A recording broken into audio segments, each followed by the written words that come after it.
This week, we see why Jesus is the one who brings God's word to life. Hi, friends. This is Pastor Pete Seiferth from Northminster Church in Tucson.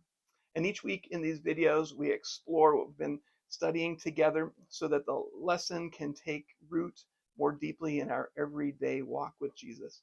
And so we've been going through the Sermon on the Mount in Matthew chapter 5. This past Sunday, we looked at verses 17 to 20. And there, Jesus says he did not come to abolish the Old Testament law or the prophets, but to fulfill them. Now, what did Jesus mean by this? Well, it means that the point of God's regulations and word was not just about legalistic rule keeping.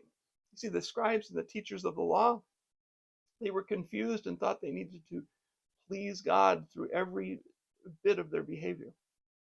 But you see, God isn't concerned about just piling up rituals and good deeds. Instead, the law and the prophets, they were intended to shape a people who were after God's heart.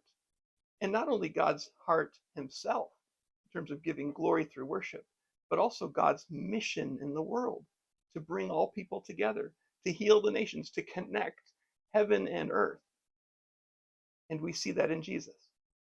The law and the prophets have their true meaning in Jesus, who shows us how to live in a way that delights God, that glorifies God, and is a part of God's purpose in this world. It's easy to make idols out of all kinds of things, whether it's our own success, performance, our own image, our ambitions. Sometimes even religion, rule following itself becomes an idol for us.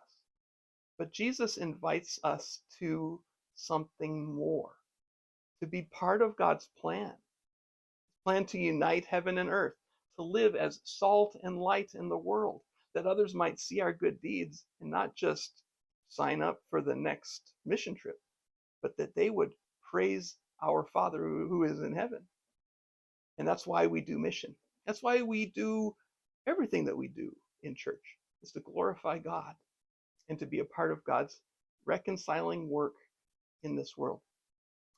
And so it's important to seek a righteousness that goes deeper than outward appearances. You see, God cares about our life, transformed by grace, that would change this world and have a good, lasting impact. So, how do we live this out? Well, first, by trusting Jesus to make us new. Second, by letting God's word shape us, not as a checklist, but as a window into the heart of God. And third, by walking in obedience, so that the kingdom of heaven breaks in through our everyday lives. You see, Jesus was completely obedient to the law so that we don't have to. But because of his love, our hearts get reshaped, and we yearn more and more to live as heavenly, inspired people on the earth. We get to be obedient to God in Christ. So, to keep leaning into this week, don't forget about our Closer Connections guide that we provide each week. It's available through our website on the YouVersion app. We also hand it out on Sundays. And also, it's an invitation to practice 3 simple things. One is lean in closer with God through daily time in the Word. Lean in closer with others through discussion or maybe even a time of journaling, just you and God in prayer. And also to lean into reaching your world. Who is it in your life that God has put that you would be praying for on a daily basis to find a next step for a faith conversation, or to invite them to some event or some situation where they will be able to see the light of Christ?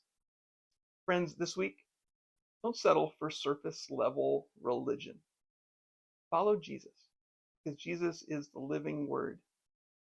Let his grace, let his truth shape you. Have a blessed week, and I hope to see you Sunday.